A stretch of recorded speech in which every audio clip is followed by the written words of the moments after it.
Aku dipaksa suami untuk bekerja saat aku hamil besar hingga keguguran dan suami malah bilang aku tak becus jaga kandungan. Saat itu juga kutarik semua fasilitas dan kubekukan rekeningnya hingga ia jadi gelandangan. Namaku Anggun, anak semata wayang dari pasangan Herman dan Ratna. Papa adalah pemilik jaringan toko sembako yang cukup besar di kotaku, sementara mama hanya ibu rumah tangga yang sibuk dengan arisan dan pengajian. Kami hidup berkecukupan, bahkan lebih dari cukup. Rumahku bergaya minimalis modern 2 lantai dengan halaman luas dan kolam renang di belakang. Setiap bulan, Papa selalu menyetorkan uang jajan yang jumlahnya bisa membuat teman-teman kampusku iri. Tapi aku tidak pernah sombong. Papa mendidikku rendah hati, tidak membedakan orang dari hartanya. Mungkin itu sebabnya aku jatuh cinta pada Fahmi. Aku pertama kali bertemu Fahmi di semester 3. Saat organisasi kampus mengadakan bakti sosial ke panti asuhan. Dia koordinator acara, sementara aku sekadar anggota biasa yang ikut karena diajak teman.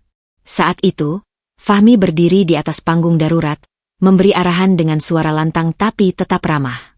Matanya berbinar-binar saat menjelaskan pembagian tugas. Dia tidak tampan dalam arti klise, tinggi, kulit sawo matang, rambut ikal tipis, dan senyum yang memperlihatkan lesung pipit di pipi kanan. Tapi ada sesuatu yang menarik darinya. Mungkin keriangannya. Atau caranya bicara yang membuat semua orang merasa diperhatikan. Ayo dong, jangan cuma diam aja. Sini bantu angkat kardus. Dia tiba-tiba sudah berdiri di depanku, memberikan kardus berisi mie instan. Aku kikuk menerimanya. Iya, Mas. Dia tertawa. Panggil Fahmi aja. Mas-mas bikin tua. Sejak itu, kami sering bertemu. Awalnya hanya soal organisasi, lalu bertukar nomor telepon, lalu mulai chatting setiap malam. Aku tahu dia dari keluarga sederhana. Ayahnya buruh bangunan, ibunya pembantu rumah tangga. Dia kuliah dengan beasiswa dan kerja paruh waktu jaga warnet. Tapi dia tidak pernah malu dengan kondisinya.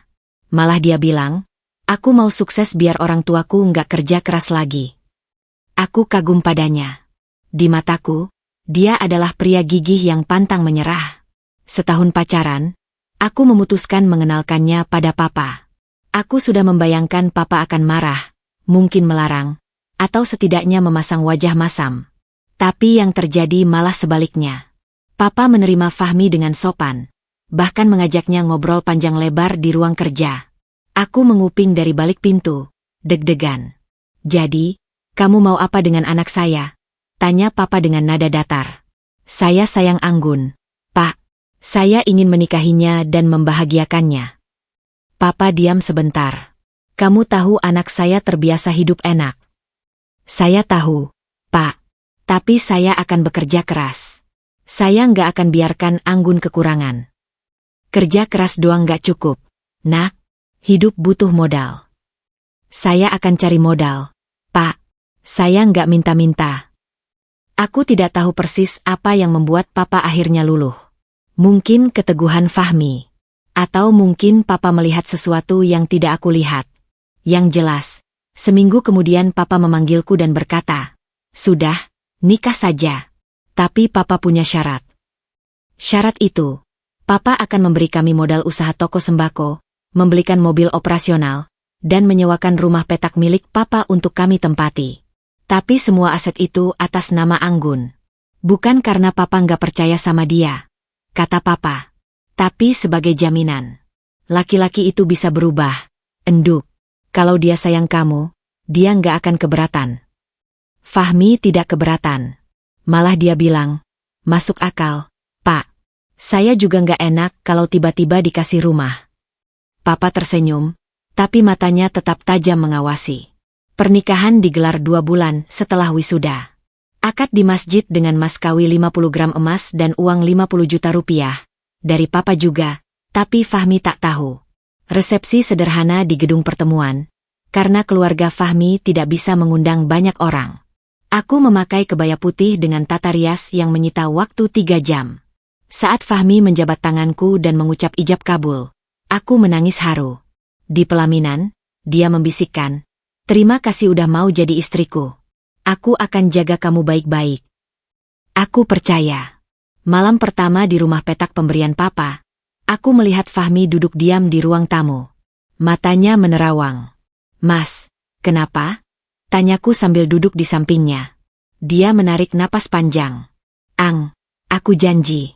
Suatu hari nanti, aku akan beli rumah sendiri untuk kita. Aku nggak mau selamanya numpang. Aku tersenyum, memeluk lengannya. Mas, ini rumah kita. Bukan numpang. Papa ikhlas kok. Tapi ini punya papa kamu. Aku mau yang betul-betul punya kita. Hasil keringatku. Itu adalah salah satu momen yang membuatku makin sayang. Dia pria berpendirian. Tidak gila harta. Tidak matre. Atau setidaknya, itu yang aku pikir waktu itu. 3 bulan pertama pernikahan berjalan bahagia. Fahmi bekerja keras di toko. Bangun pagi, buka toko, urus stok, layani pelanggan. Aku bantu di kasir sambil belajar jadi istri. Toko berkembang pesat. Papa sampai bilang, Fahmi emang jago bisnis. Pilihanmu gak salah, enduk. Aku bangga. Di rumah, Fahmi juga perhatian. Setiap pulang kerja, dia selalu bawa oleh-oleh. Kadang jajanan pasar kesukaanku, kadang bunga mawar, kadang cuma gorengan hangat. Buat istri tercinta, katanya sambil nyium kening. Malam-malam kami habiskan dengan nonton TV sambil rebahan, ngobrol ngalor ngidul, merencanakan masa depan. Nanti kalau punya anak, kita kasih nama apa ya, Mas? Tanyaku suatu malam. Dia berpikir keras lalu bilang, kalau laki-laki, Fahmi Junior. Kalau perempuan, namanya Fahira. Ada Fahnya, biar mirip bapaknya. Aku tertawa. Egois amat, namanya. Saat itu, belum ada tanda-tanda badai. Tapi badai tak pernah datang dengan sirene. Dia datang pelan-pelan, seperti air yang merembes, lalu tiba-tiba banjir bandang. Setahun pernikahan, Fahmi mulai berubah. Mungkin karena toko makin besar, mungkin karena dia merasa berhak. Awalnya hal-hal kecil, komentarnya tentang caraku belanja, tentang baju yang kupakai, tentang masakanku yang katanya masih kurang sedap dibandingkan masakan mama. Lalu jadi lebih sering. Dia sering pulang malam dengan alasan urus toko, padahal karyawan bilang dia nongkrong di kafe sama teman-temannya. Lalu soal uang, dia mulai mengatur semua pemasukan, bilang, biar nggak boros, padahal aku hanya beli kebutuhan. Aku coba bicara baik-baik. Mas, kenapa akhir-akhir ini sering pulang malam? Dia menjawab dengan kesal. Sibuk. Lah, urus toko. Kamu pikir gampang. Tapi karyawan bilang Mas di kafe. Jadi kamu selidiki aku. Ini rumah tangga, bukan intel-intelan. Aku diam. Aku tidak ingin bertengkar. Mama bilang, istri harus nurut sama suami. Papa bilang, jangan bawa masalah ke orang tua, selesaikan sendiri. Jadi aku pendam semua. Kupikir ini hanya fase. Akan lewat. Lalu aku hamil. Aku ingat betul hari itu. Sabtu pagi, Fahmi sedang bersiap mau main futsal dengan teman-temannya. Aku keluar dari kamar mandi dengan test pack bergaris 2, gemetar bahagia. Mas, lihat ini. Dia menoleh, mengambil test pack, lalu tersenyum. Senyum yang dulu membuatku jatuh cinta. Beneran, Ang? Kita mau punya anak. Iya. Mas. Aku memeluknya erat. Dia membalas pelukanku, lalu berkata, berarti kamu harus lebih kuat sekarang. Jangan cengeng. Ibu hamil harus sehat dan semangat. Aku mengangguk, menangkap nada peringatan di balik kata-katanya. Tapi aku terlalu bahagia untuk peduli. Malamnya, Papa dan Mama datang menjenguk. Papa membawa buah-buahan dan susu hamil mahal. Mama sibuk memberi wejangan. Ini pantang, itu pantang, jangan angkat berat, jangan capek-capek. Fahmi duduk di samping, mendengarkan dengan wajah datar. Saat Papa dan Mama pulang, dia bergumam, ngomongnya kayak aku nggak bisa jaga istri sendiri. Mas, mereka cuma khawatir. Itu namanya perhatian. Perhatian atau ikut campur. Dia beranjak ke kamar mandi, menyudahi obrolan. Aku mengelus perut yang masih rata. Di dalam sana, ada kehidupan baru. Ada harapan baru. Aku berjanji pada diriku sendiri, pada bayi kecil itu, ibu akan jaga kamu baik-baik. Ibu akan lindungi kamu dari apapun. Aku tidak tahu, yang perlu dilindungi justru aku dari ayahnya sendiri. Hari-hari berikutnya, Fahmi makin sering mengomel. Aku dianggap lemah karena mual-mual di pagi hari.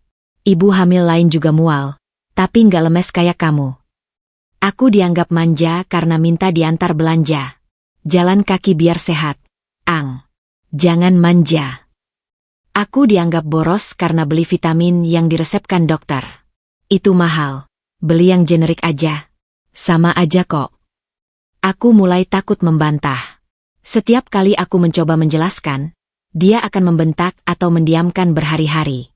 Aku lebih memilih diam, mengiyakan saja, daripada rumah tangga hancur.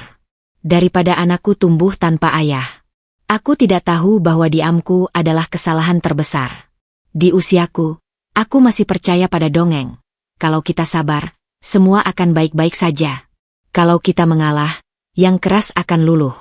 Kalau kita mencintai dengan tulus, cinta akan kembali. Tapi Fahmi bukan dongeng. Dia manusia biasa yang perlahan menunjukkan wajah aslinya. Dan aku, Anggun, terlalu buta untuk melihat. Kehamilan memasuki bulan ketiga. Mual-mualku sedikit berkurang. Tapi rasa lelah tak pernah pergi. Dokter bilang itu wajar. Apalagi dengan kondisi kandunganku yang memang lemah sejak awal.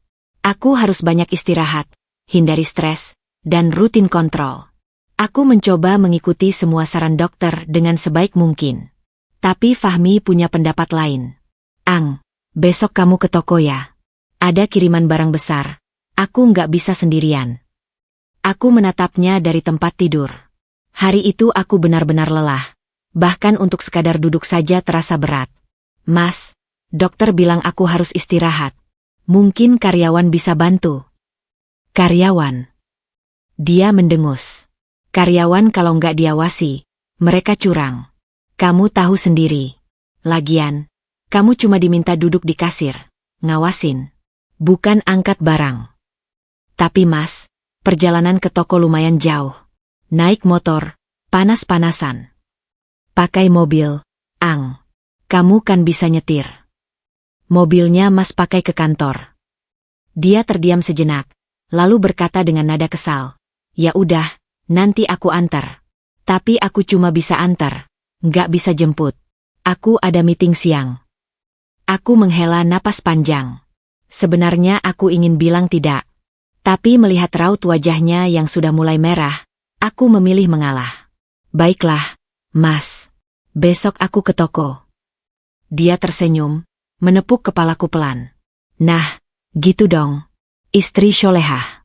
Aku sayang kamu. Aku mencoba tersenyum balik, meski hatiku terasa berat. Besoknya, Fahmi mengantarku ke toko sebelum jam 8 pagi. Dia langsung pergi setelah menepikan mobil. Bilang ada urusan penting. Aku masuk ke toko dengan langkah gontai, duduk di kursi kasir yang keras dan tidak ergonomis. Perutku yang mulai membuncit terasa tidak nyaman setiap kali aku duduk terlalu lama. Bu, kok tumben ke toko? Katanya lagi hamil muda. Istirahat. Sapa Yanti, karyawanku yang paling lama. Aman, Mbak. Sekalian ngawasin aja. Jawabku sekenanya. Hari itu terasa panjang. Stok datang siang hari, dan aku harus memeriksa satu persatu sambil berdiri. Pinggangku terasa seperti ditusuk-tusuk. Beberapa kali aku meringis kesakitan, tapi kupaksakan terus. Aku takut kalau aku pulang cepat, Fahmi akan marah. Sore harinya, aku telpon Fahmi untuk jemput. Mas, udah selesai. Bisa jemput. Suara Fahmi di seberang terdengar sibuk. Aku masih meeting. Ang. Naik ojek aja, ya. Nanti aku ganti. Telepon ditutup sebelum aku sempat menjawab. Aku menatap layar ponsel dengan perasaan hampa. Di toko, Yanti melihatku. Bu, anterin pulang? Kebetulan saya mau pulang juga. Terima kasih, Mbak. Tapi nggak usah, saya naik ojek aja. Naik ojek dengan perut hamil 3 bulan, melewati kemacetan kota. 3 kali aku hampir mual, 2 kali perutku terasa kencang. Sopir ojeknya baik, dia pelan-pelan. Tapi tetap saja, Perjalanan itu terasa seperti siksaan. Sampai rumah, aku langsung merebahkan diri. 1 jam kemudian, Fahmi pulang. Bukannya bertanya kabarku, dia malah sibuk dengan ponselnya. "Ang, kamu masak apa? Aku lapar." Aku menatapnya dengan mata berkaca-kaca. "Mas, aku capek. Tadi pulang naik ojek, perutku sakit." Dia melirik sekilas, lalu kembali ke ponsel. "Istirahat dulu, nanti juga masak. Aku beli makan di luar aja." Dia pergi tanpa menoleh lagi. Aku menangis di kamar sendirian. Ini pertama kalinya aku merasa seperti bukan istri, melainkan pembantu yang kebetulan hamil anak majikan. Seminggu kemudian, kejadian serupa terulang. Kali ini Fahmi minta aku ke pasar untuk belanja stok toko. Katanya, dia tidak percaya sama karyawan kalau belanja, nanti markup harga. Aku bilang aku tidak kuat, perutku sudah makin besar. Tapi dia bersikeras. "Ang, kamu istri saya. Tugas istri bantu suami. Bukan malah manja-manjaan." "Aku nggak manja, Mas. Tapi dokter bilang." "Dokter bilang ini, dokter bilang itu. Kamu nggak usah dengerin dokter mulu. Ibu-ibu lain juga hamil, kerja keras, kok selamat-selamat aja." Aku bungkam. Perdebatan dengannya tidak pernah menghasilkan apa-apa. Dia akan selalu punya 1000 alasan untuk membenarkan dirinya. Pasar itu panas. Panas sekali. Aroma amis dari lapak ikan membuat mualku kambuh. Aku hampir pingsan 2 kali, dan hanya pegangan ke gerobak yang menyelamatkanku. Pedagang sayur langgananku, Bu Lastri, melihat kondisiku. "Nek, kok mbaknya kesini sendiri? Perutnya udah gede. Bahaya loh." "Suaminya mana?" "Suami kerja, Bu. Saya harus belanja sendiri." Bu Lastri menggeleng-geleng. "Ya ampun, pria zaman sekarang tega amat. Sini duduk dulu, Mbak, minum es dulu." Wajahnya udah pucat. Aku duduk di bangku kecil di lapak Bu Lastri, minum es kelapa muda yang dibelikannya. Air mata hampir tumpah, tapi kutahan. "Makasih, Bu." "Hati-hati. Ya, Nek, kandungan itu titipan Tuhan. Harus dijaga." Aku mengangguk, lalu bangkit melanjutkan belanja. 2 jam kemudian, aku pulang dengan ojek lagi. Fahmi tidak pernah menjemputku. Dia selalu punya alasan. Meeting, sibuk, atau sekadar, "Kamu kan bisa naik ojek, lebih murah." Malam harinya, aku pendarahan ringan. Aku panik, langsung minta Fahmi antar ke dokter. Dia mengantarku dengan wajah cemberut, seperti aku mengganggu waktunya. Di UGD, dokter memeriksaku dengan serius. "Bu, ini peringatan. Ibu harus benar-benar istirahat. Kalau terus begini, bayinya bisa terancam." Fahmi yang duduk di sampingku langsung bereaksi. "Denger tuh, Ang. Kamu harus istirahat. Jangan maksain diri." Aku menatapnya tidak percaya. Dia yang menyuruhku kerja. Dia juga yang menyalahkanku. Aku ingin bicara, tapi tenagaku habis. Dokter memberi obat penguat dan menyuruhku kontrol seminggu lagi. Sepanjang perjalanan pulang, Fahmi diam. Tiba-tiba dia berkata, "Ang, kamu nggak usah kerja dulu. Nanti karyawan aja yang ngurus toko. Kamu di rumah aja." Aku lega. Akhirnya dia mengerti. "Iya, Mas. Makasih." Tapi legaku tidak berlangsung lama. Seminggu kemudian, dia kembali menyuruhku ke toko karena ada karyawan yang cuti. 2 minggu kemudian, dia minta aku bantu urus pembukuan di rumah. Katanya biar aku tetap produktif. Padahal itu sama saja bekerja, hanya beda lokasi. Konflik makin menjadi saat aku mulai sering mengeluh. Setiap aku bilang capek, dia akan menjawab, "Kamu nggak usah lebay. Dulu ibuku hamil 9 bulan masih nyuci baju di sungai. Kamu di rumah ada mesin cuci, kulkas, AC, masih aja ngeluh." Atau, "Aku ini cari nafkah buat siapa? Buat kamu dan anak. Jangan egois, Ang." Atau yang paling menyakitkan, "Kamu itu istri, bukan majikan. Tugasmu nurut sama suami. Kalau nggak sanggup, jangan nikah sama aku." Setiap kali dia bicara begitu, aku merasa seperti direndahkan. Aku yang memberinya modal usaha, Aku yang membawa fasilitas hidup, tapi dia bicara seolah akulah yang bergantung padanya. Tapi aku diam. Karena aku takut. Takut rumah tanggaku hancur. Takut anakku lahir tanpa ayah. Takut dijuluki istri durhaka. Papa pernah bilang, laki-laki sejati itu akan melindungi, bukan memanfaatkan. Aku mulai mengerti maksud Papa. Tapi sudah terlambat untuk mundur. Aku sudah menikah, sudah hamil. Aku harus bertahan. Malam-malamku dipenuhi tangisan. Aku sering memeluk perutku dan berbisik, "Maaf, Nak. Ibu lemah. Ibu belum bisa ngomong. Tidak, pada ayahmu. Tapi ibu janji, ibu akan lindungi kamu sekuat tenaga." Di luar kamar, Fahmi tertidur pulas dengan ponsel di tangan. Ponsel yang selalu jadi alasan dia sibuk, yang selalu jadi prioritasnya. Ponsel yang menampung semua rahasianya. Rahasia yang belum aku ketahui. Suatu malam, saat Fahmi mandi, ponselnya bergetar. Sebuah notifikasi muncul di layar. Aku tidak sengaja melihatnya. "Sayang, kapan main lagi? Aku kangen." Jantungku berhenti berdetak. Aku meraih ponsel itu, ingin membuka, tapi Fahmi tiba-tiba keluar dari kamar mandi. "Ngapain pegang HP aku?" tanyanya curiga. Aku meletakkan ponsel itu dengan gemetar. "Enggak, tadi bunyi aja." Dia merebut ponsel itu dengan kasar, lalu masuk ke kamar tanpa bicara. Malam itu, dia tidur membelakangiku.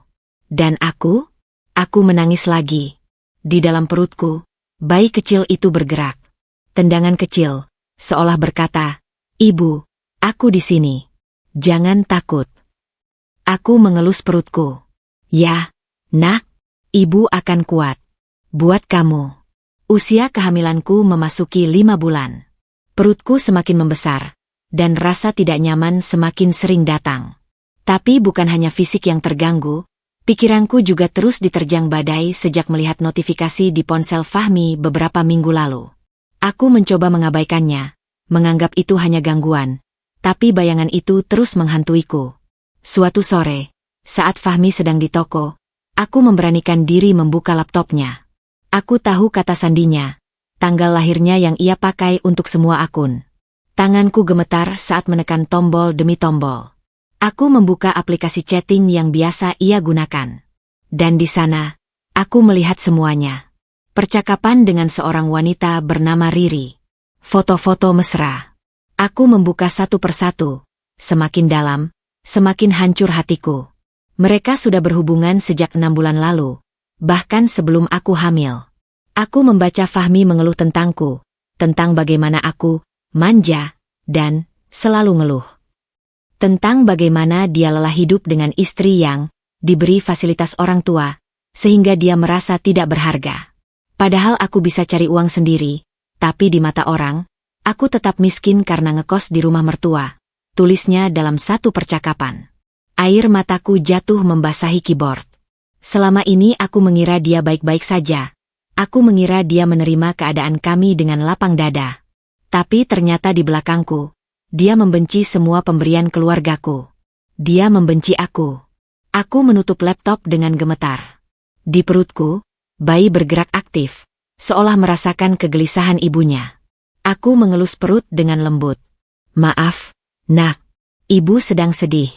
Tapi ibu akan kuat." Malam itu, Fahmi pulang lebih awal. Anehnya, dia membawa oleh-oleh kue kesukaanku dan sekotak susu hamil mahal. Dia duduk di sampingku di sofa, tersenyum manis. "Ang, aku mau minta maaf. Akhir-akhir ini aku sibuk banget, kurang perhatian sama kamu. Kamu nggak marah, kan?" Aku menatapnya. Pura-pura baik, pikirku. Aku harus bisa akting lebih baik darinya. "Nggak apa-apa, Mas. Aku ngerti." Dia mengelus kepalaku. "Syukurlah. Kamu istri yang pengertian. Aku sayang banget sama kamu." Kata-kata yang dulu membuatku meleleh, sekarang hanya membuatku muak. Tapi aku tersenyum, menerima kue dan susunya. Aku sudah punya rencana. Aku akan kumpulkan bukti. Aku akan pastikan anakku punya masa depan yang aman, jauh dari laki-laki seperti dia. Besoknya, aku kontrol kandungan sendiri. Fahmi bilang sibuk, Jadi aku naik taksi online.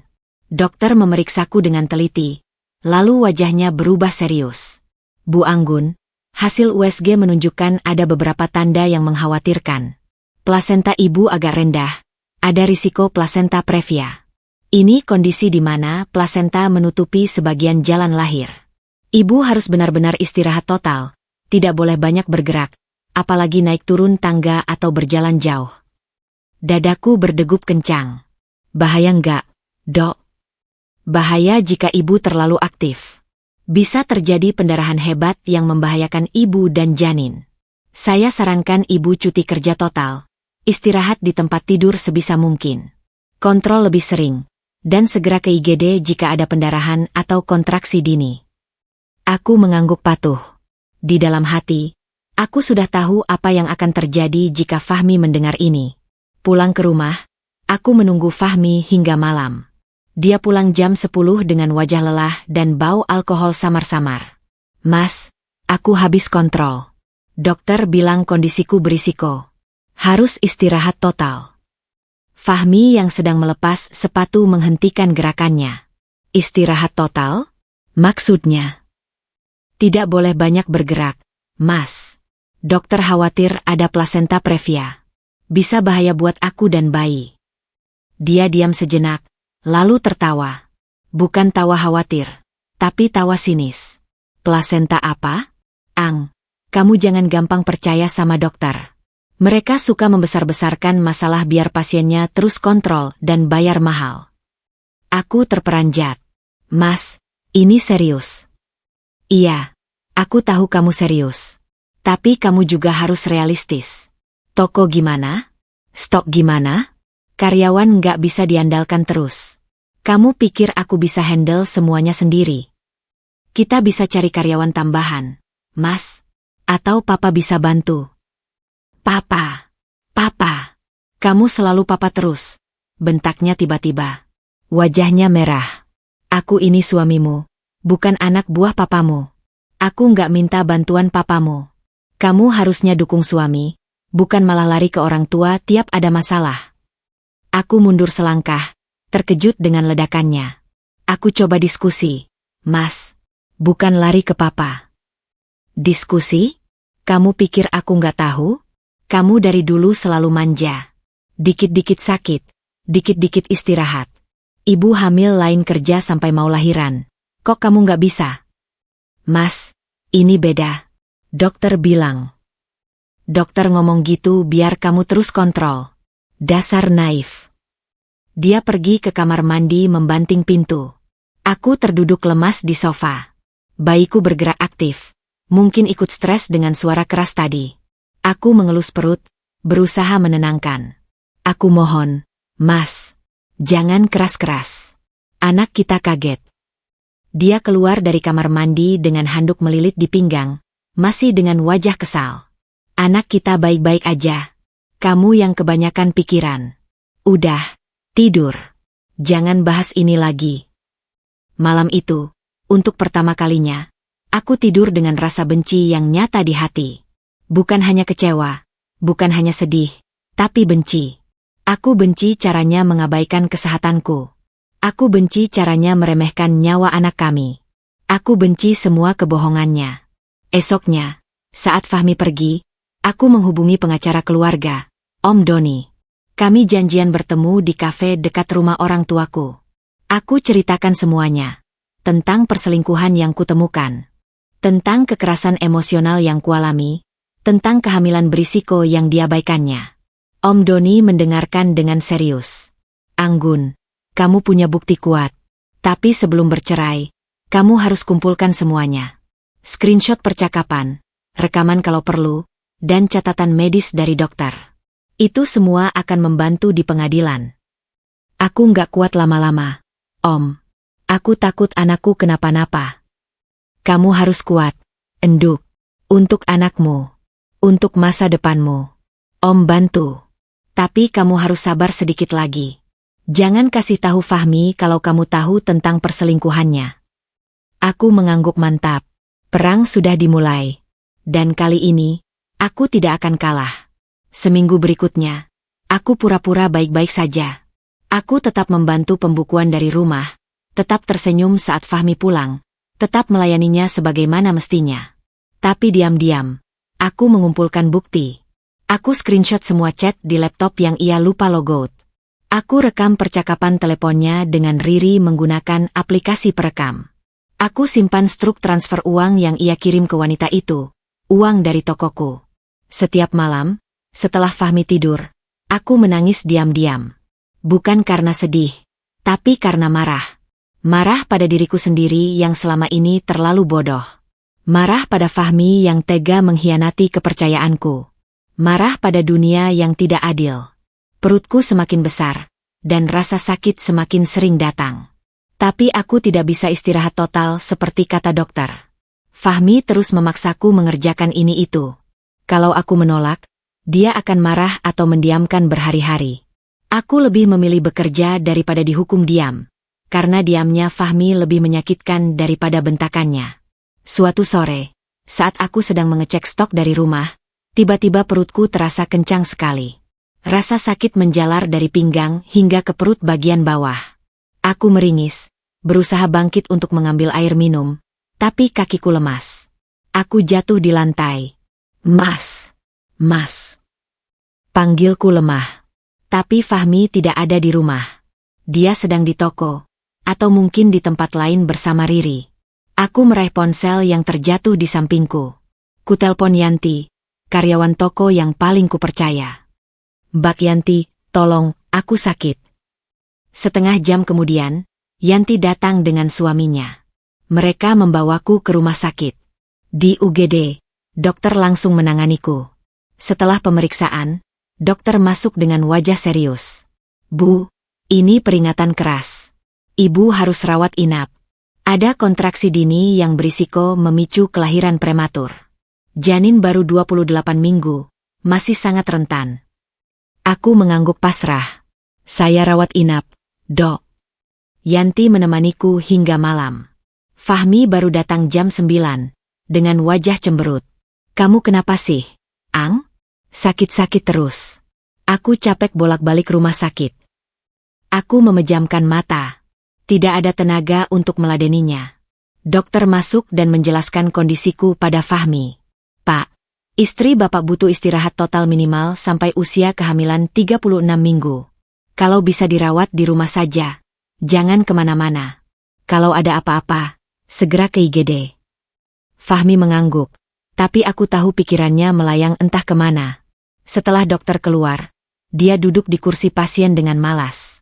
Berapa lama kamu di sini? 4 hari, kata dokter.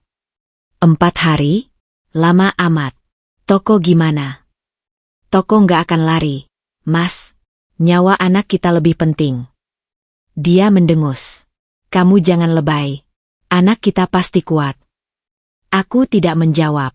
Aku hanya mengelus perutku dan berbisik. Nak, ibu mohon, bertahanlah. Ibu akan lakukan apapun untuk melindungimu. Malam itu, Fahmi pulang. Aku sendirian di ruang rawat inap. Tapi aku tidak sendiri. Ada bayi kecil di dalam perutku yang terus bergerak, memberiku kekuatan. Aku tersenyum meski air mata mengalir. Kita kuat, Nak. Ibu janji, kita akan keluar dari semua ini. Hidup bahagia tanpa dia.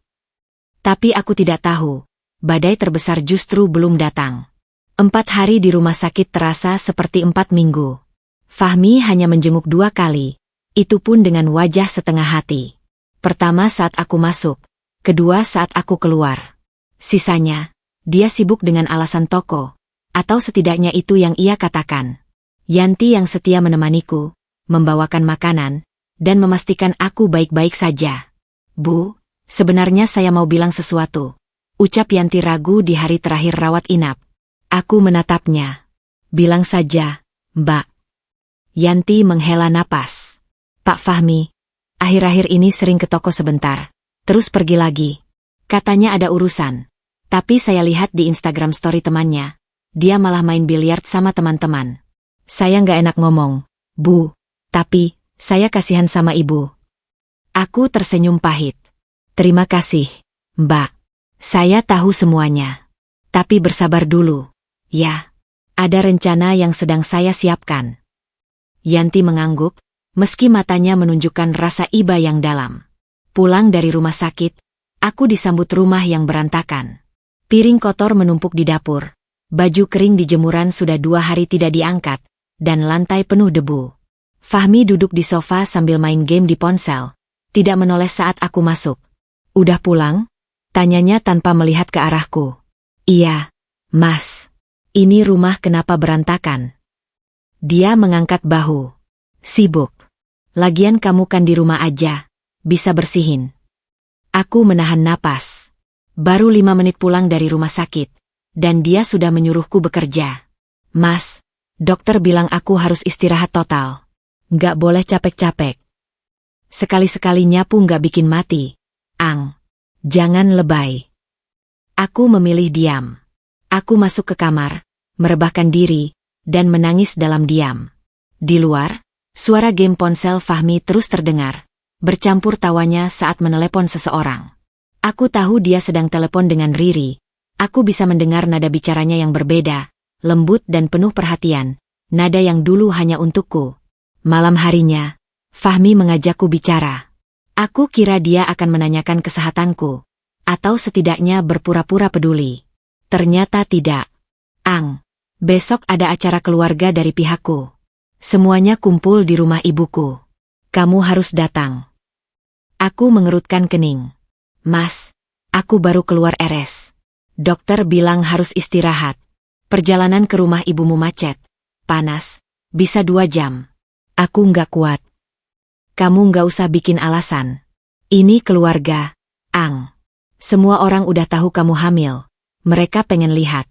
Masa aku datang sendiri? Nanti dikira rumah tanggaku bermasalah." "Tapi Mas, kondisiku." "Kondisimu baik-baik aja. Kamu bisa duduk di mobil, nggak bakal kenapa-napa." Aku menggeleng tegas. Kali ini aku harus bertahan. "Maaf, Mas. Aku nggak bisa.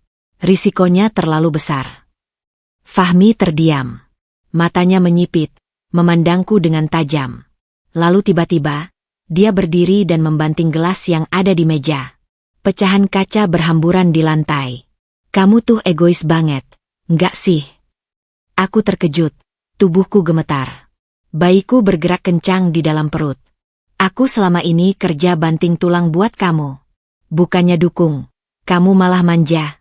Sakit-sakitan. Alasan terus. Kamu pikir aku nikah sama kamu buat jadi perawat?" "Mas, tolong jangan teriak-teriak. Anakku jadi stres."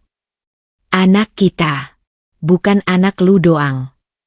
Dia mendekat, wajahnya merah padam. "Kalau kamu benar sayang sama anak kita, kamu pasti usaha. Jaga kesehatan. Bukan malah diam aja di kamar nggak ngapa-ngapain." Aku mundur, punggungku menyentuh dinding. "Aku jaga kesehatan, Mas. Makanya aku harus istirahat." "Istirahat. Istirahat. Kamu mau istirahat terus?" Dia menggebrak dinding di samping kepalaku. Aku menjerit kecil, memegangi perutku. Tiba-tiba, dia berhenti. Menatapku dengan pandangan aneh, campuran antara marah, jijik, dan sesuatu yang tidak bisa kujelaskan. Lalu dia mundur, mengambil kunci mobil, dan pergi membanting pintu. Aku terisak di lantai, di antara pecahan kaca. Lututku lemas, tanganku gemetar. Aku mencoba bangkit, tapi tidak bisa. Akhirnya aku merangkak menjauhi pecahan kaca, bersandar di sofa, dan menangis sejadi-jadinya. Malam itu, Fahmi tidak pulang. Aku meneleponnya berkali-kali, tidak diangkat. Pesanku tidak dibalas. Aku terbangun setiap jam, memeriksa ponsel, berharap ada kabar. Tidak ada. Pagi harinya, dia pulang dengan bau alkohol dan parfum wanita.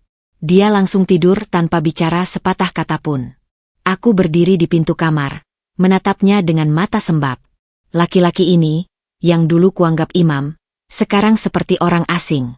2 minggu setelah kejadian itu, Fahmi kembali baik. Dia membawakan buah, mengajakku ngobrol, bahkan sesekali mengecek kehamilanku. Tapi aku tidak percaya lagi. Setiap kebaikannya selalu diikuti oleh permintaan atau tuntutan. Dan benar saja, seminggu kemudian, dia kembali memintaku bekerja. Ang, karyawan toko kita kurang. Kamu bantu di kasir aja, setengah hari. Nggak bakal capek kok. Mas, dokter bilang. Aku udah ngomong sama dokter waktu antar kamu kontrol. Katanya, asal nggak capek-capek banget, boleh kok kerja ringan.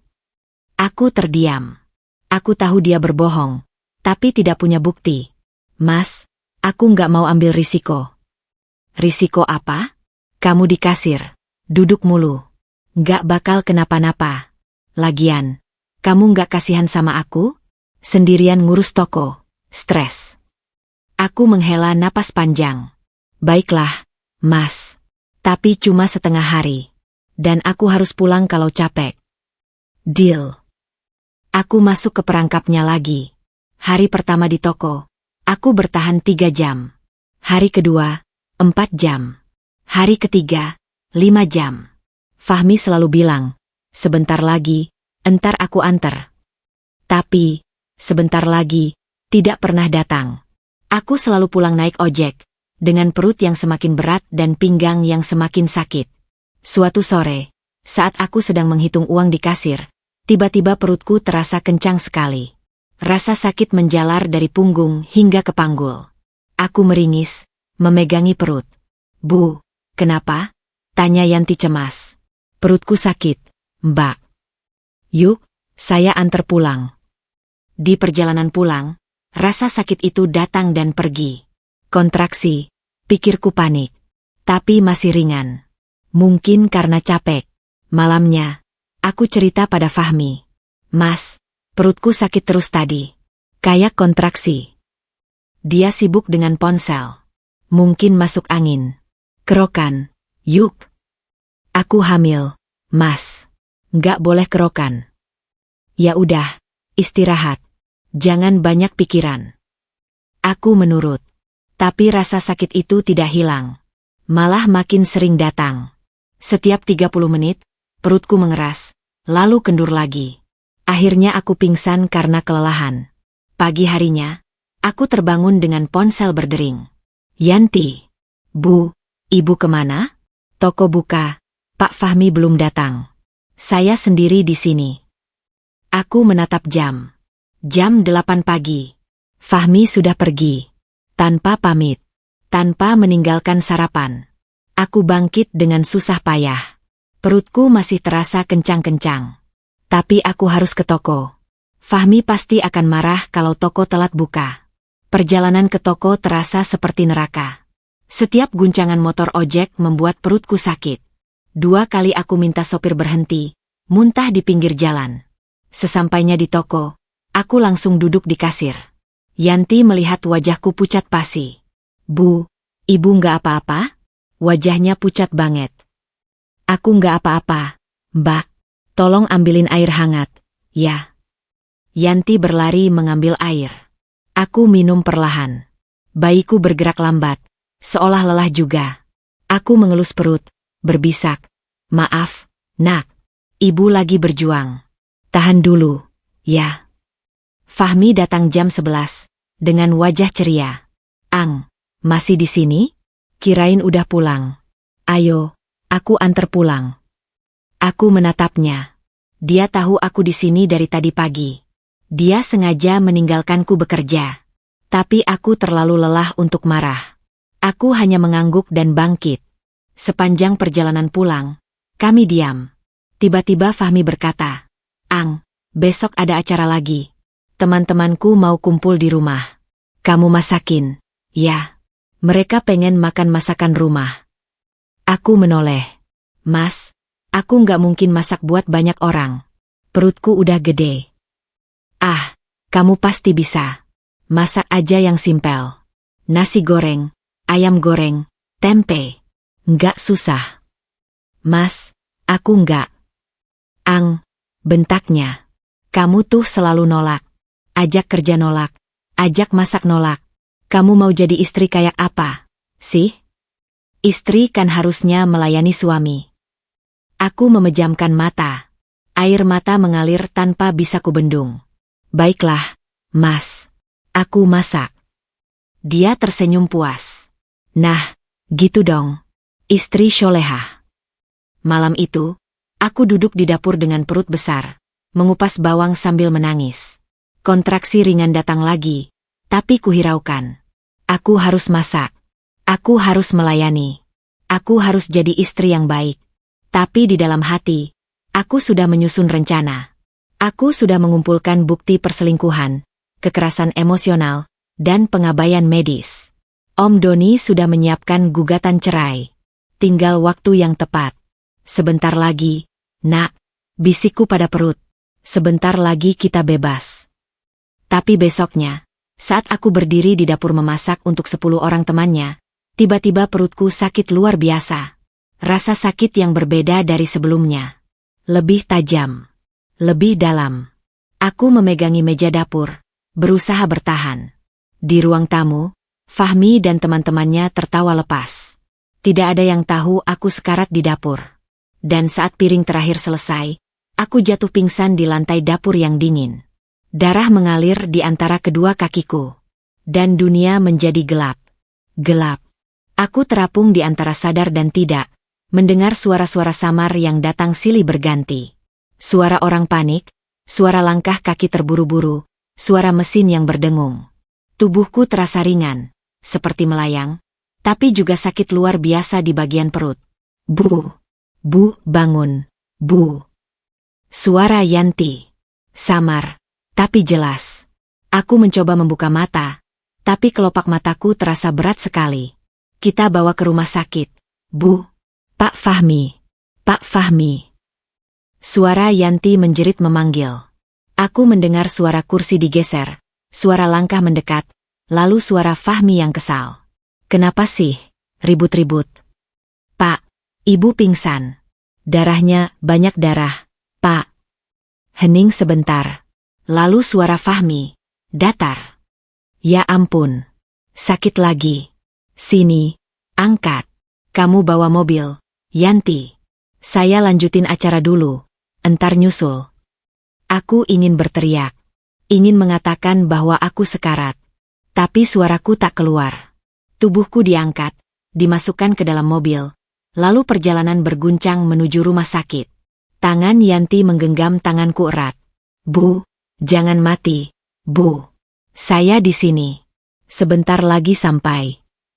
Di dalam mobil, aku merasakan sesuatu yang hangat mengalir di antara kedua kakiku. Darah. Banyak darah. Aku tahu. Ini pertanda buruk. Aku ingin berdoa, tapi otakku kosong. Hanya nama bayi itu yang terlintas. Bayi yang belum sempat kuberi nama. Bayi yang selama ini menjadi alasan aku bertahan. Ya Allah, lindungi anakku. Bisikku lirih sebelum pandangan gelap total. Saat aku sadar, yang kulihat pertama adalah lampu putih terang di atas kepala. Ruangan dingin berbau alkohol. Ruang operasi. Ada orang-orang berpakaian hijau bergerak cepat di sekelilingku. Tekanan darah turun drastis. Siapkan transfusi. Detak jantung janin melemah. Kita harus segera tindak. Bu, dengarkan saya. Ibu harus tetap sadar. Aku berusaha mengangguk, tapi leherku tak bergerak. Mataku terpejam lagi. Dalam setengah sadar, kudengar percakapan para dokter. Plasenta previa total disertai solusio plasenta. Pendarahan hebat. Janin tidak bisa diselamatkan. Kita prioritaskan ibu. Siapkan histerektomi jika diperlukan. Tidak bisa diselamatkan. Janin tidak bisa diselamatkan. Kalimat itu terngiang di kepalaku, berulang-ulang, seperti palu godam yang menghancurkan seluruh harapanku. Aku ingin menjerit, ingin bangkit, ingin memohon pada mereka untuk menyelamatkan anakku. Tapi tubuhku tak bergerak. Hanya air mata yang mengalir deras di pelipis, membasahi rambutku. Dia menangis, kata seorang suster. Dia sadar. Bius total. Cepat. Jangan biarkan dia menderita. Lalu jarum menusuk lenganku, dan semuanya gelap lagi. 3 jam kemudian, aku terbangun di ruang pemulihan. Tubuhku terasa kosong. Bukan hanya lelah, tapi benar-benar kosong. Aku menurunkan tanganku, meraba perutku. Datar. Perutku datar. Jeritan pecah dari mulutku. Jeritan panjang, melengking, penuh kepedihan yang tak terperi.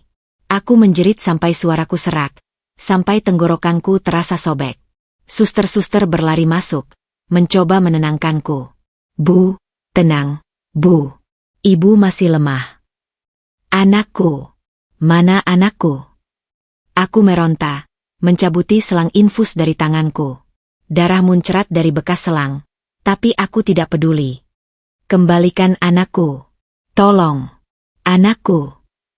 2 suster dan 1 perawat berusaha mengendalikanku. Aku melawan dengan sisa tenaga yang kumiliki.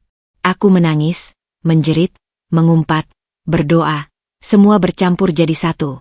Sampai akhirnya seorang dokter masuk, pria parubaya dengan wajah lelah, dan berkata dengan suara berat, Bu, saya turut berduka. Janin tidak selamat. Ibu mengalami pendarahan hebat akibat plasenta previa dan solusio plasenta. Kami sudah berusaha, tapi nyawa ibu lebih penting. Lebih penting? Anakku lebih penting. Aku ingin berteriak, tapi suaraku habis. Aku hanya bisa terisak, hingga tubuhku lemas tak berdaya. Suster membersihkan lukaku, memasang infus baru, menyelimutiku dengan selimut tipis. Tapi tidak ada selimut yang bisa menghangatkanku. Tidak ada obat yang bisa menghilangkan rasa kehilangan ini. Di ruangan dingin itu, aku menangis sendiri. Sendirian. Tanpa suami di sampingku. Tanpa keluarga. Tanpa siapapun. 4 jam kemudian, Fahmi datang. Aku sudah dipindahkan ke ruang rawat inap biasa. Tubuhku lemas, mataku bengkak, dan hatiku hancur berkeping-keping. Tapi saat melihatnya masuk, sesuatu di dalam diriku mengeras. Dia berjalan masuk dengan santai, tangan di saku celana, wajah datar seperti baru pulang dari jalan-jalan. Tidak ada ekspresi cemas, tidak ada rasa bersalah, tidak ada kesedihan. Ang, sapanya, duduk di kursi samping ranjang tanpa menatapku. Matanya sibuk dengan ponsel. Aku diam. Katanya operasinya selesai. Gimana kabarmu? Tanyanya masih sibuk dengan ponsel. Aku ingin menjawab, tapi mulutku terkunci. Dia akhirnya menoleh, menatapku, lalu matanya beralih ke perutku yang datar. Untuk sesaat, ada sesuatu di wajahnya. Mungkin terkejut. Mungkin, aku tidak tahu. Anaknya? Aku berbisik. Meninggal. Dia mengangguk. Mengangguk. Seperti aku bilang, hujan di luar. Atau, makan siang sudah siap. Dia mengangguk, lalu kembali ke ponselnya. Aku tidak percaya. Aku menatapnya dengan mata membelalak. Mas, anak kita meninggal. Iya, dengar tadi. Dia masih sibuk dengan ponsel. Kata suster, pendarahan. Kamu udah dibilangin. Istirahat. Nggak denger. Darahku mendidih. Aku dengar, Mas. Tapi kamu maksa aku kerja. Kamu maksa aku masak. Dia mendengus, meletakkan ponsel sebentar. Ah, nyalahin aku lagi. Kamu tuh, Ang, sukanya nyalahin orang. Aku bilang kerja jangan berlebihan. Kamu malah maksain diri. Terus salah aku. Kamu bilang aku manja kalau nggak kerja. Kamu bilang aku nggak bantu suami. Ya emang bener. Tapi kan nggak maksain sampai kayak gini. Kamu aja yang nggak tahu diri. Aku tercengang. Benar-benar tercengang. Mulutku terbuka. Tapi tak ada kata yang keluar. Di depan mataku, laki-laki ini, suamiku sendiri, menyalahkanku atas kematian anak kami. Anak yang dia paksa mati perlahan dengan egoismenya. Dia berdiri, berjalan ke jendela, membelakangiku. Ya udah, nggak usah diratapi. Masih bisa punya anak lagi. Kamu istirahat yang benar. Aku balik dulu, ada urusan. Urusan? Suaraku serak. Urusan apa, Mas? Main sama Riri. Dia berbalik cepat. Wajahnya berubah. Apa? Aku tersenyum pahit. Air mata mengalir. Tapi hatiku beku. Aku tahu semuanya. Mas. Chat, telepon, transferan uang. Aku tahu selama ini kamu selingkuh. Aku tahu kamu habiskan uang toko untuk perempuan lain. Aku tahu kamu benci aku karena semua fasilitas dari keluargaku. Dia memucat. Ang, itu cuma teman. Diam. Potongku. Dingin. Aku nggak mau dengar alasanmu. Sekarang keluar. Ang. Keluar. Dia mundur selangkah, terkejut. Mungkin tidak menyangka aku bisa sekeras ini. Tapi dia pergi. Tanpa menoleh. Tanpa menanyakan kabarku lagi. Pergi begitu saja. Meninggalkanku di ruangan yang tiba-tiba terasa sangat kosong. Malam itu, Papa dan Mama datang. Mereka terbang dari luar kota begitu mendengar kabar. Mama memelukku erat, menangis terseduh-seduh. Papa diam di pojok, tapi matanya berkaca-kaca. Maaf, Enduk, Papa nggak bisa jagain kamu, bisik Papa saat mendekat. Aku menggeleng. Bukan salah Papa. Ini salahku sendiri, terlalu bertahan pada laki-laki yang salah. Papa mengelus kepalaku. Sekarang kamu mau apa? Aku menarik napas dalam-dalam. Papa, tolong hubungi Om Doni. Saya ingin cerai. Dan saya ingin semua aset yang selama ini saya berikan padanya, saya tarik kembali. Papa menatapku lama, lalu mengangguk. Akhirnya, Papa nunggu kata-kata itu dari dulu. Papa dan Mama menemaniku semalaman. Mereka tidak bertanya banyak, hanya memastikan aku makan dan minum. Tapi di mataku, hanya ada satu fokus, keluar dari rumah sakit, lalu menghancurkan hidup Fahmi seperti dia menghancurkan hidupku dan anakku. 3 hari kemudian, aku keluar dari rumah sakit. Fahmi tidak pernah muncul lagi. Mungkin malu, mungkin takut, mungkin sibuk dengan ririnya. Aku tidak peduli. Yang pertama kulakukan adalah ke kantor Om Doni. Di sana, kuserahkan semua bukti, screenshot chat, rekaman telepon, struk transfer, catatan medis, laporan dokter. Om Doni menggeleng-geleng kepala membacanya. Kamu punya bukti kuat, Ang. Kekerasan emosional, pengabaian medis, perselingkuhan, dan penyalahgunaan aset. Kita bisa gugat cerai dengan tuntutan ganti rugi. Ganti rugi nggak penting, Om. Yang penting, aku ingin dia tidak punya apa-apa. Semua fasilitas yang selama ini kubenarkan dia nikmati, harus kutarik kembali. Om Doni tersenyum tipis. Kamu tega. Aku menatapnya tajam. Dia tega membunuh anakku, Om. Masa aku nggak tega bikin dia miskin? Om Doni mengangguk. Baik, Om bantu. Tapi kamu harus siap mental. Proses ini nggak mudah. Aku tersenyum pahit. Om, aku baru kehilangan anak. Nggak ada yang lebih sulit dari itu. Sore itu, aku pulang ke rumah yang dulu.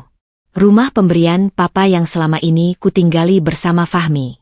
Kudapati dia sedang duduk santai di sofa, main game, seperti tidak terjadi apa-apa.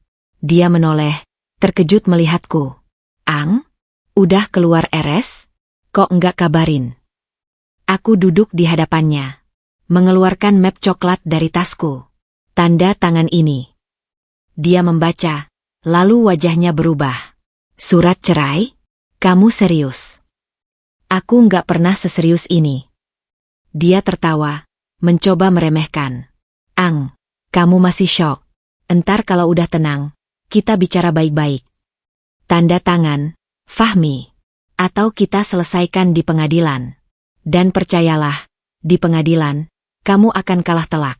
Aku punya bukti perselingkuhanmu. Juga bukti pengabaian medis yang menyebabkan kematian anak kita. Wajahnya memucat. Kamu nggak akan berani. Coba lihat. Keluarkan ponsel, menunjukkan screenshot chat dengan Riri. Foto-foto mesra. Transferan uang. Wajahnya berubah jadi abu-abu. Ang, tolong, kita bisa bicara. Tanda tangan. Tangannya gemetar saat mengambil pena. Membubuhkan tanda tangan di surat cerai itu. Begitu selesai, aku mengambil map itu, berdiri, dan menatapnya untuk terakhir kalinya sebagai istrinya. Sekarang, aku minta kamu keluar dari rumah ini. Kamu punya waktu 1 jam untuk mengemasi barang-barangmu. Apa? Ini rumahku, Fahmi. Sertifikatnya atas namaku. Mobil itu juga milikku. Toko itu modal dari papaku. Semua rekening yang selama ini kamu pakai, mulai besok pagi pukul 00, akan saya bekukan. Kamu tidak akan bisa mengambil 1 rupiah pun. Dia bangkit, wajahnya merah padam. Ang, jangan main-main. Aku menghadapinya tanpa takut. Main-main? Kamu pikir ini main-main? Anakku mati, Fahmi. Mati karena kamu. Sekarang rasakan bagaimana kehilangan segalanya. Mungkin itu bisa membuatmu mengerti sedikit saja bagaimana perasaanku. Dia terdiam. Mungkin baru menyadari bahwa aku serius. Mau 1 jam atau setengah jam? Terserah. Tapi aku hitung mundur. Aku duduk di sofa, melipat tangan, menatapnya dengan dingin. Dia berdiri beberapa saat, lalu bergegas ke kamar. 1 jam kemudian, dia keluar dengan 2 koper besar. Aku akan kembali, Ang. Kamu nggak akan bisa lepas dari aku. Aku tersenyum. Coba saja. Dia pergi membanting pintu. Dan untuk pertama kalinya setelah berbulan-bulan, aku bisa bernapas lega. Tapi perang sesungguhnya baru akan dimulai. Pintu rumah baru saja tertutup di belakang Fahmi ketika aku tersadar. Ini baru permulaan.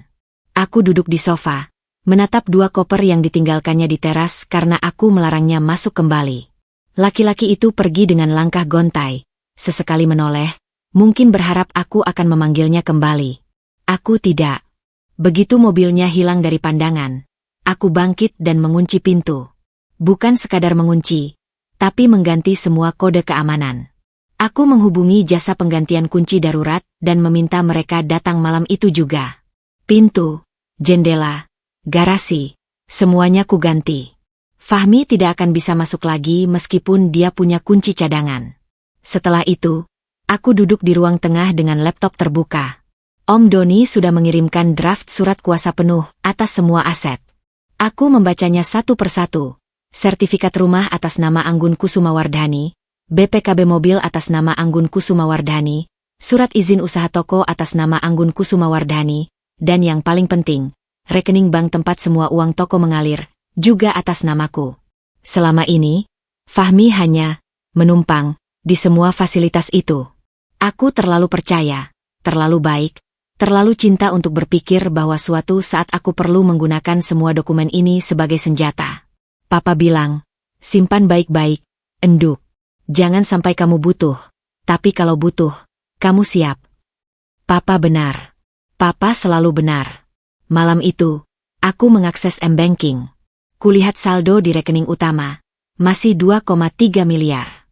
Rekening kedua yang biasa Fahmi pakai untuk operasional, 500 juta. Rekening ketiga yang Fahmi pikir adalah rekening bersama, padahal hanya rekening tambahan dengan akses terbatas, 300 juta. Tanganku berhenti di atas layar. Jari telunjukku melayang di atas tombol, blokir. Aku menarik napas panjang. Ini bukan keputusan yang mudah.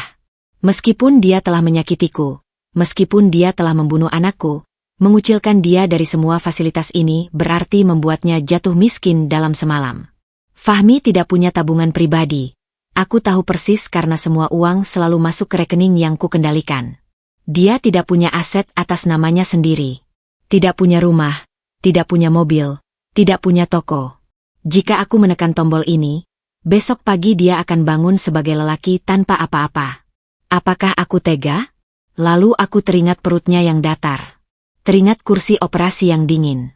Teringat suster yang mengelap darah di antara kakiku. Teringat Fahmi yang datang dengan santai, sibuk dengan ponsel, dan bilang, ya udah, nggak usah diratapi. Jari telunjukku menekan tombol itu. Rekening berhasil diblokir. Untuk informasi lebih lanjut, hubungi customer service. Satu persatu, kubekukan semua rekening yang selama ini menjadi sumber hidup Fahmi. Rekening utama, rekening operasional, rekening kartu kredit. Semuanya. Lalu aku membuka aplikasi lain, aplikasi tracking kendaraan. Mobil yang selama ini Fahmi gunakan, Toyota Fortuner hitam, sedang parkir di suatu tempat di Jakarta Selatan. Aku mengirimkan pesan pada layanan penarikan kendaraan yang sudah kuhubungi sebelumnya. Alamatnya sudah saya kirim. Tarik mobilnya besok pagi jam 7. Jangan dulu sampai ada orang di dalamnya. Baik, Bu. Aku menutup laptop. Pukul 1 pagi. Tubuhku lelah, tapi pikiranku terang benderang. Aku berjalan ke kamar tidur utama. Kamar yang selama ini kubagi dengan Fahmi. Di lemari, masih ada bajunya. Di nakas, masih ada charger ponselnya. Di kamar mandi, masih ada sikat giginya. Aku mengambil kantong sampah besar. Satu persatu, kumasukkan semua barangnya. Baju, celana, sepatu, jam tangan, parfum, aksesoris. Semuanya. Tanpa ampun. Tanpa rasa bersalah. Saat membersihkan lemari, tanganku menyentuh sebuah kotak kecil di sudut paling dalam. Aku membukanya, dan hatiku hancur lagi. Isinya, test pack pertama yang menunjukkan aku hamil. Foto USG pertama. Gelang tanda pasien dari rumah sakit saat kontrol kandungan. Sebuah kaos bayi mungil warna putih yang kubeli diam-diam saat hamil 4 bulan. Belum sempat kutunjukkan pada siapapun. Aku duduk di lantai, memeluk kotak itu, dan menangis. Menangis untuk anakku yang tak sempat lahir. Menangis untuk diriku yang terlalu lemah. Menangis untuk semua mimpi yang sirna. Tapi setelah menangis, aku bangkit. Aku menyimpan kotak itu di lemari pribadiku, tempat yang tidak akan pernah Fahmi jamah. Lalu aku melanjutkan memasukkan barang-barangnya ke kantong sampah. Pukul 3 pagi, 20 kantong sampah besar berjejer di teras rumah. Aku memotonya. Lalu mengirim foto itu ke nomor Fahmi dengan satu pesan singkat. Barangmu di teras. Ambil besok pagi jam 8.09. Setelah itu, akan saya sumbangkan ke pemulung. Pukul 4 pagi, aku mandi. Air dingin mengalir di tubuhku, membersihkan sisa-sisa darah yang mungkin masih melekat, secara fisik maupun mental. Aku berdiri lama di bawah pancuran, membiarkan air menghapus lelah. Pukul 5 pagi, aku menelepon Papa.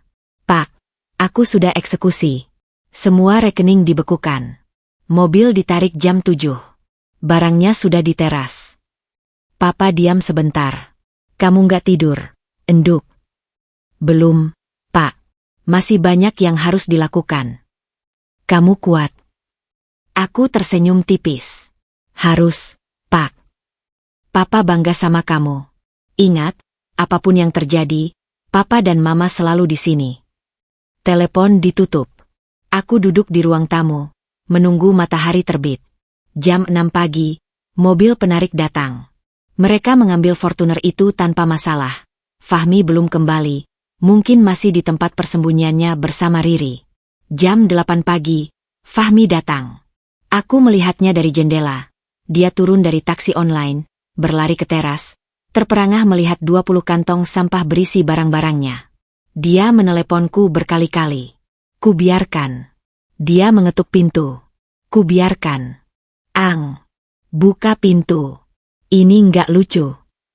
Aku diam. Dia menelepon lagi. Kali ini kuangkat. Ambil barangmu, Fahmi. Terus pergi. Jangan pernah kembali. Ang. Rekeningku diblokir. Mobilku hilang. Apa-apaan ini? Ini konsekuensi, Fahmi. Kamu pikir bisa membunuh anakku dan tetap hidup nyaman? Selamat menikmati hidup barumu. Kututup telepon. Kumatikan ponsel. Dari balik jendela, kulihat dia masih berdiri di teras, mondar-mandir, menelepon lagi dan lagi. Setelah setengah jam, dia mulai mengangkat kantong-kantong itu satu persatu, memasukkan ke dalam taksi online yang dipanggilnya. Tapi tentu saja, taksi itu tidak muat untuk 20 kantong. Dia harus bolak-balik 3 kali. Saat terakhir dia pergi, dia menatap rumah ini lama. Aku tahu dia berharap aku keluar. Tapi aku tidak. Aku hanya duduk di ruang tamu, menyesap kopi hangat, dan menatapnya pergi. Sore harinya, aku pergi ke toko. Yanti sudah menungguku dengan wajah cemas. Bu, tadi Pak Fahmi datang ke sini. Marah-marah, minta uang. Saya bilang gak ada wewenang kasih uang. Dia ngamuk, Bu. Aku mengangguk tenang. Mulai besok, ganti semua kunci toko. Ganti juga sistem absensi. Fahmi tidak boleh masuk lagi ke sini. Kalau dia datang, panggil satpam atau polisi. Yanti mengangguk, meski matanya penuh tanya. Tapi dia tidak bertanya, hanya patuh. Malamnya, aku mengirim pesan ke semua relasi bisnis dan supplier. Isinya singkat. Mulai hari ini, Fahmi tidak lagi berhubungan dengan toko kami. Segala urusan bisnis hubungi saya langsung. Anggun. Balasan berdatangan. Ada yang kaget, ada yang bertanya, ada yang diam. Tapi tidak ada yang membela Fahmi. Selama ini dialah yang dikenal arogan, sementara aku yang selalu sopan dan profesional. Di kamar, aku membuka kotak kecil berisi kenangan anakku.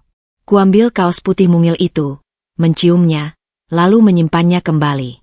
Maafkan ibu, nak. Ibu belum bisa memberimu kehidupan. Tapi ibu janji, ibu akan membuat hidup ibu berarti. Untukmu. Aku memejamkan mata. Besok adalah hari pertama sidang cerai. Dan aku siap. Hari sidang pertama tiba. Aku berdiri di depan cermin kamar, menatap bayanganku sendiri. Tubuhku masih lemas pasca operasi, tapi mataku sekarang berbeda. Tidak ada lagi keraguan di sana. Tidak ada lagi ketakutan. Yang ada hanya tekad baja. Aku memilih kebaya berwarna biru dongker, sederhana tapi elegan. Rambutku disanggul rapi. Make up tipis menutupi wajah pucat yang masih membekas trauma. Aku ingin terlihat kuat di depan hakim. Ingin terlihat sebagai korban yang bangkit, bukan korban yang hancur. Papa dan Mama menjemputku pukul 8 pagi. Papa memelukku erat sebelum masuk mobil. Gugup, enduk. Sedikit, Pak. Kamu hebat sudah sampai sejauh ini. Apapun hasilnya, Papa bangga. Aku tersenyum. Dukungan Papa dan Mama adalah obat terbaik setelah kehilangan anakku. Di pengadilan agama, Fahmi sudah duduk di ruang tunggu. Begitu melihatku, dia langsung berdiri dan menghampiri. Wajahnya kusut, baju yang dipakai kelihatan kusam. Mungkin karena semua rekeningnya beku dan dia tak punya uang untuk beli baju baru. Ang, tolong. Kita bicara baik-baik di luar. Tarik gugatan ini. Aku berhenti, menatapnya dingin. Kamu pikir ini drama, Fahmi? Kamu pikir aku main-main? Dia menggenggam tanganku. Aku lepaskan dengan kasar. Ang, aku minta maaf. Aku salah. Aku sadar sekarang. Kita bisa mulai lagi. Mulai lagi. Aku tertawa pahit. Anakku sudah mati. Fahmi. Mati karena kamu. Kamu pikir aku bisa mulai lagi denganmu? Dia membisu. Wajahnya memelas. Tapi aku sudah tak percaya lagi dengan air mata buaya. Masuk, yuk. Sidang dimulai setengah jam lagi. Aku meninggalkannya di ruang tunggu, masuk ke ruang sidang bersama Papa dan Mama. Om Doni sudah siap dengan map tebal berisi bukti-bukti. Di seberang, pengacara Fahmi, yang kudengar dibayar seadanya oleh keluarganya, terlihat gelisah. Sidang dipimpin hakim wanita parubaya dengan wajah tegas. Setelah pembacaan gugatan, giliran Om Doni yang bicara. Yang mulia, kami memiliki bukti-bukti kuat bahwa tergugat telah melakukan kekerasan emosional, pengabaian medis yang mengakibatkan kematian janin, serta perselingkuhan selama masa pernikahan. Kami juga memiliki bukti penyalahgunaan aset yang sebenarnya milik penggugat. Om Doni menyerahkan berkas. Hakim membaca dengan seksama, sesekali menggeleng. Fahmi di kursi pesakitan terlihat pucat.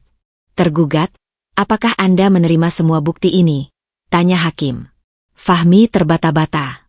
Saya, Yang mulia, itu semua tuduhan. Maaf, Yang mulia, potong Om Doni.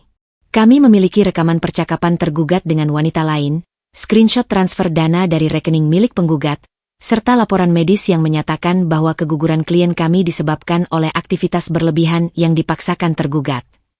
Suasana ruang sidang hening. Aku melihat beberapa orang di ruang publik menggeleng-geleng. Fahmi tertunduk. Hakim menatap Fahmi tajam. Tergugat, apakah Anda menyangkal? Fahmi diam. Pengacaranya bangkit. Yang mulia, klien kami mengakui ada kesalahan. Namun ia juga ingin menyampaikan bahwa ia mencoba memperbaiki rumah tangga. Yang mulia, potongku tiba-tiba berdiri. Semua mata tertuju padaku. Boleh saya bicara? Hakim mengangguk. Silakan, Penggugat. Aku menarik napas dalam-dalam. Yang mulia, saya tidak menuntut harta. Saya tidak menuntut uang. Saya hanya ingin keadilan untuk anak saya yang meninggal karena pengabaian ayahnya sendiri. Saya ingin pernikahan ini selesai, dan saya ingin semua aset yang memang milik saya, yang selama ini saya biarkan dia pakai, kembali sepenuhnya ke tangan saya. Itu saja. Aku duduk kembali. Ruangan hening. Hakim menatapku dengan pandangan simpatik. Pengadilan akan memutuskan setelah masa mediasi. Sidang ditunda 1 minggu. Tergugat dan penggugat diwajibkan hadir. Sidang selesai. Saat keluar, Fahmi mencoba mendekat lagi. Tapi papa dan mamaku sudah siap menghalangi.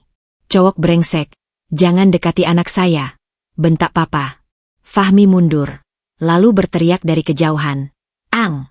Kau akan nyesal. Aku bisa hancurin hidupmu." Aku hanya melambaikan tangan tanpa menoleh. "Silakan coba." Seminggu kemudian, sidang kedua. Mediasi gagal total. Fahmi tetap ngotot minta maaf dan rujuk. Aku tetap pada pendirianku. Cerai. Hakim akhirnya membacakan putusan. Perceraian dikabulkan dengan segala tuntutan penggugat. Fahmi harus keluar dari rumah, tidak berhak atas mobil dan toko, serta tidak mendapat bagian harta gonogini karena semua aset terbukti milikku sebelum menikah. Keputusan ini bersifat final dan mengikat. Ucap hakim memukul palu. Aku menghela napas lega. Papa memelukku. Mama menangis. Fahmi tertunduk lesu di kursinya. Di luar ruang sidang, Fahmi menghadangku. Matanya merah, nadanya mengancam. "Anggun, kau pikir bisa hidup tenang setelah ini? Aku akan buat hidupmu sengsara." Aku tersenyum tenang. "Fahmi, hidupku sudah sengsara saat anakku mati karena ulahmu. Sekarang, pergilah. Jangan pernah muncul lagi di depanku." Aku masuk ke mobil, meninggalkannya di halaman pengadilan. Di kaca spion, kulihat dia masih berdiri, mengepalkan tangan, marah. Tapi aku tak peduli. 2 bulan setelah perceraian, hidupku mulai membaik. Toko berjalan lancar. Bahkan aku membuka cabang kedua. Aku rutin terapi ke psikolog untuk menyembuhkan trauma. Papa dan mama bergantian menemaniku. Yanti jadi manajer toko yang sangat andal. Tapi aku juga mendengar kabar tentang Fahmi. Dari mulut ke mulut, dari berita yang beredar. Awalnya, dia tinggal di kontrakan murah di pinggiran kota. Uang tabungannya, yang ternyata diam-diam ia kumpulkan dari markup pembelian toko dulu, cepat habis dalam 2 bulan.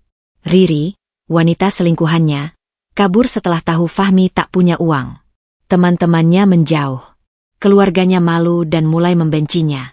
Dia mencoba buka usaha kecil-kecilan, tapi gagal karena semua relasi tahu reputasinya. Dia coba pinjam uang ke rentenir, tapi malah terlilit hutang.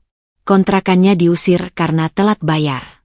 Orang terakhir yang melihatnya bilang, Fahmi sekarang tidur di kolong jembatan, kadang di emperan toko, kadang di stasiun. Pakaiannya lusuh, rambutnya panjang kusam, badannya kurus kering. Kadang terlihat mengemis di lampu merah, kadang menyusuri rel kereta.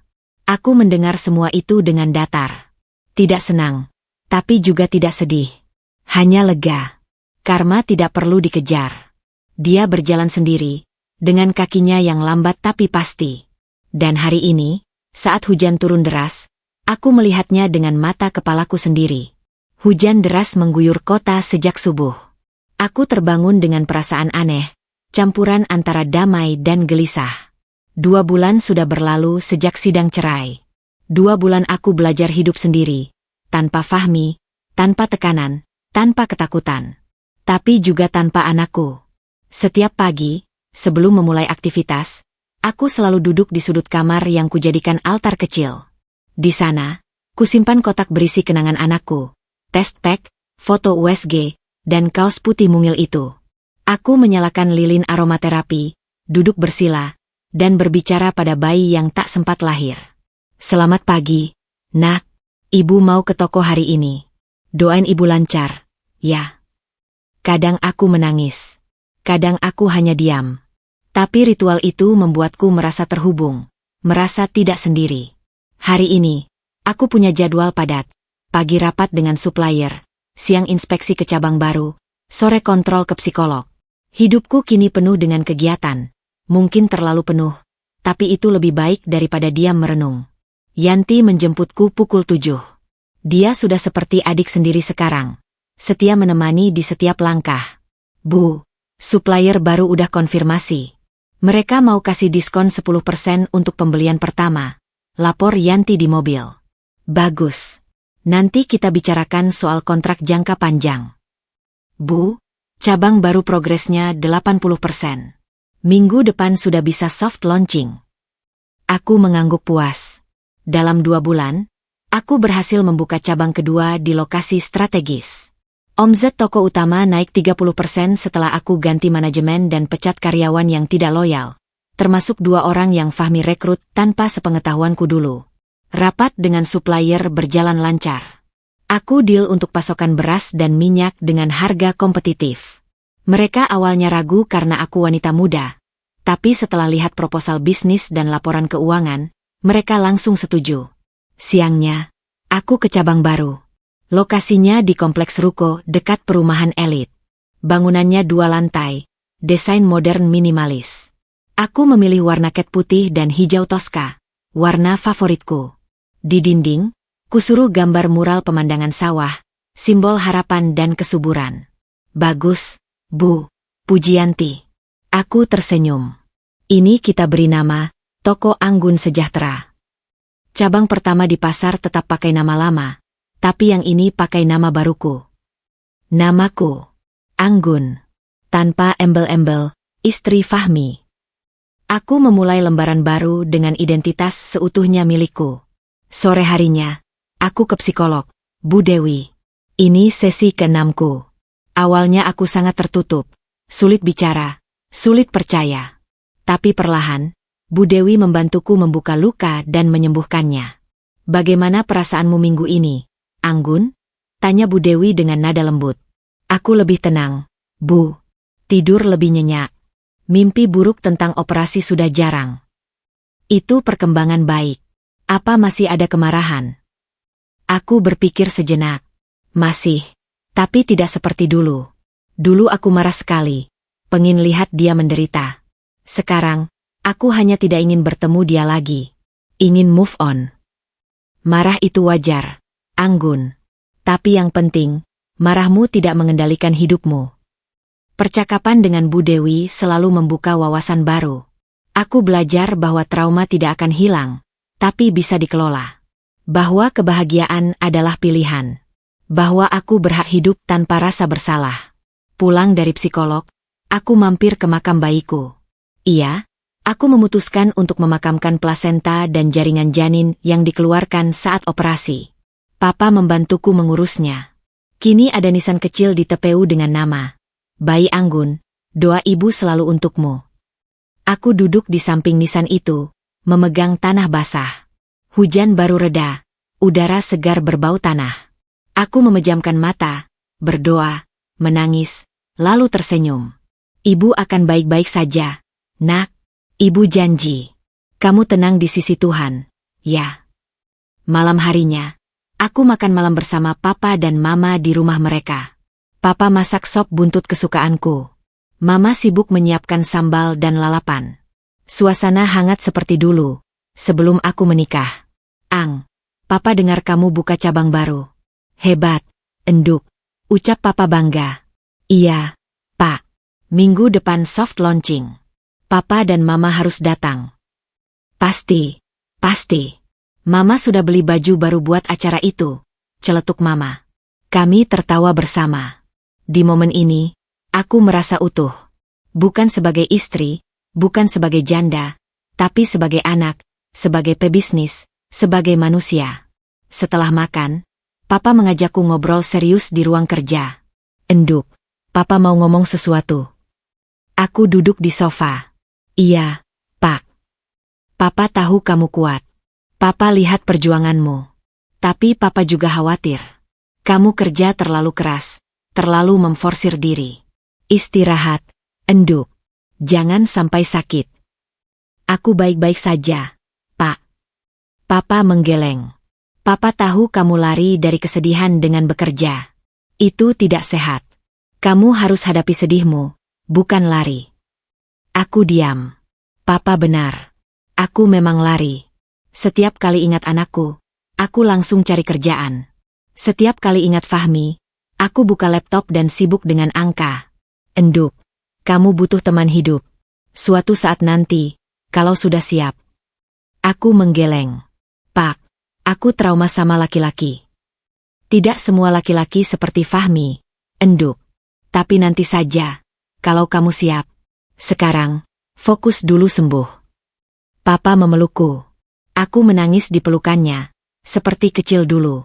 Malam itu, aku pulang dengan perasaan campur aduk. Di rumah, aku membuka laptop untuk mengecek email. Satu pesan masuk dari alamat tidak dikenal. Aku buka, dan hatiku berdegup kencang. Itu dari Fahmi. Ang, aku tahu kamu benci aku. Tapi aku mohon, tolong aku. Aku nggak punya apa-apa lagi. Makan aja susah. Tidur di kolong jembatan. Aku salah. Aku minta maaf. Tolong, kasih aku kesempatan. Ada foto terlampir. Foto Fahmi terkini. Kurus kering, baju kumal, rambut gimbal, duduk di pinggir rel kereta. Matanya cekung, tulang pipinya menonjol. Aku menatap foto itu lama. Lalu perlahan, aku menghapus email itu tanpa membalas. Aku bukan dewa. Aku bukan malaikat. Aku hanya manusia yang pernah dihancurkannya. Dan manusia berhak memilih untuk tidak memaafkan. Keesokan harinya, aku bangun lebih pagi. Hari ini soft launching cabang baru. Aku memakai kebaya modern warna hijau toska, senada dengan tema toko. Papa dan Mama sudah datang dengan kamera. Acara berlangsung meriah. Banyak relasi bisnis datang. Wali kota bahkan mengirim karangan bunga. Wartawan lokal meliput. Aku tersenyum di depan kamera, menjawab pertanyaan dengan percaya diri. Ini semua berkat dukungan keluarga dan tim yang solid. Saya bangga bisa berkarya meski sempat jatuh. Sorenya, saat acara selesai, aku duduk di rooftop cabang baru, menatap langit senja. Yanti datang membawakan es kelapa muda. Bu, capek. Lumayan. Tapi puas. Yanti duduk di sampingku.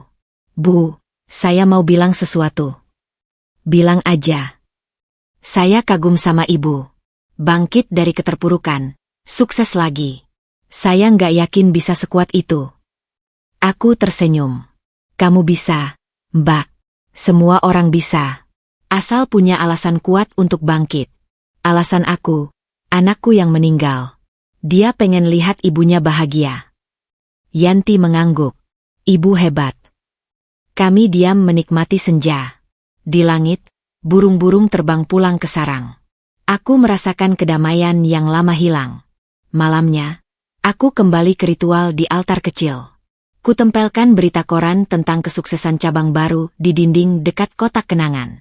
Lihat, Nak. Ibu mulai sukses. Ibu bahagia. Kamu ikut bahagia, kan? Di dalam hati, kurasakan jawaban. Bukan suara, tapi kehangatan. Seperti pelukan. Seperti bisikan lembut. Aku tersenyum, mematikan lampu, dan tidur nyenyak untuk pertama kalinya dalam berbulan-bulan. Tapi aku belum tahu, besok aku akan dihadapkan pada ujian terakhir. Bertemu Fahmi dalam keadaan yang paling tidak terduga. Hujan turun sejak subuh. Aku melaju perlahan di jalan raya yang mulai tergenang, menuju cabang ketiga yang sebentar lagi grand opening. Di dalam mobil, Yanti sibuk mengecek daftar hadiah untuk undian. Bu, hadiah utamanya kulkas 2 pintu, ya? Iya, sama TV 32 inch untuk juara 2. Mobilku berhenti di lampu merah kawasan stasiun kota. Daerah ini kumuh, penuh pedagang kaki lima dan gelandangan. Biasanya aku tutup kaca saat melewati sini. Tapi hari ini AC mobilku bermasalah, jadi kaca kubuka sedikit. Lampu merah masih 60 detik.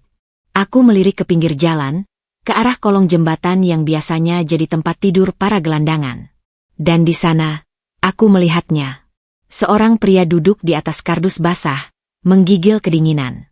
Baju kaos oblong abu-abu yang dulu mungkin putih, kini penuh noda hitam. Rambut panjang kusam menggantung sampai bahu. Badan kurus kering. Tulang rusuk hampir terlihat.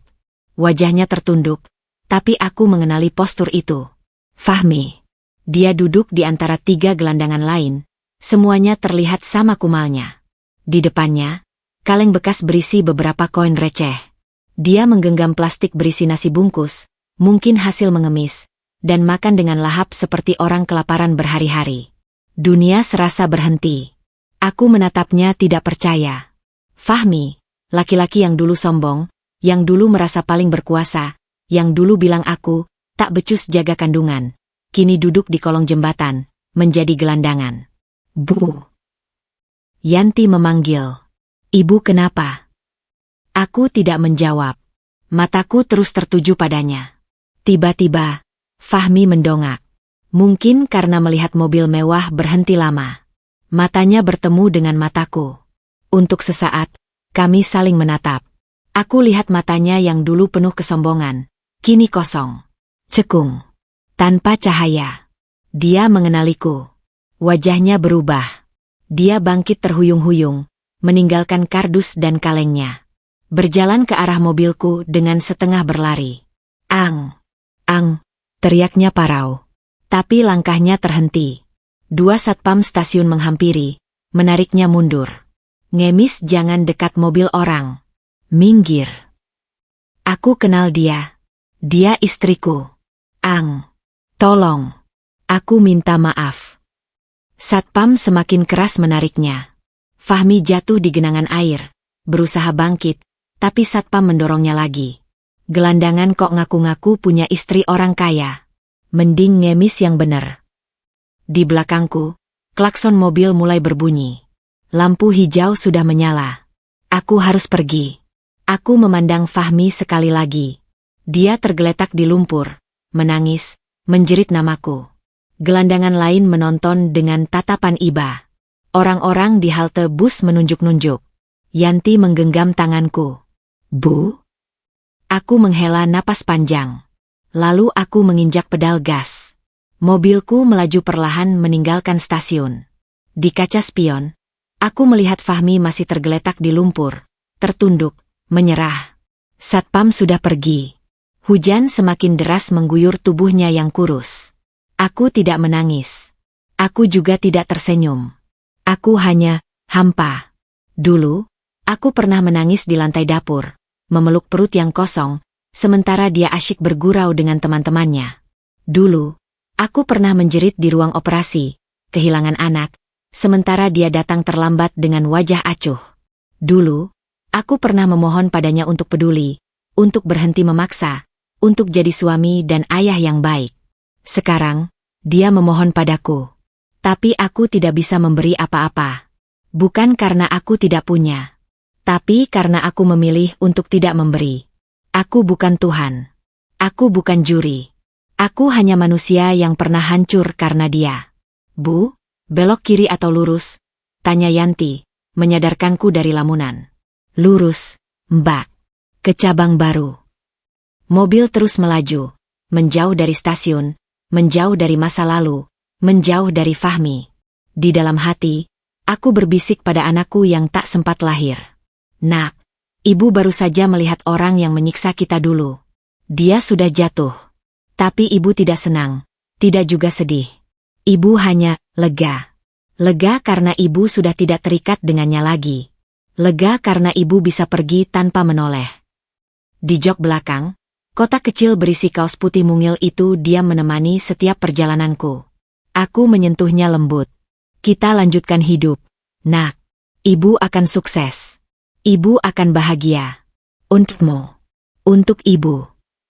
Hujan mulai reda saat mobilku memasuki kawasan bisnis pusat kota.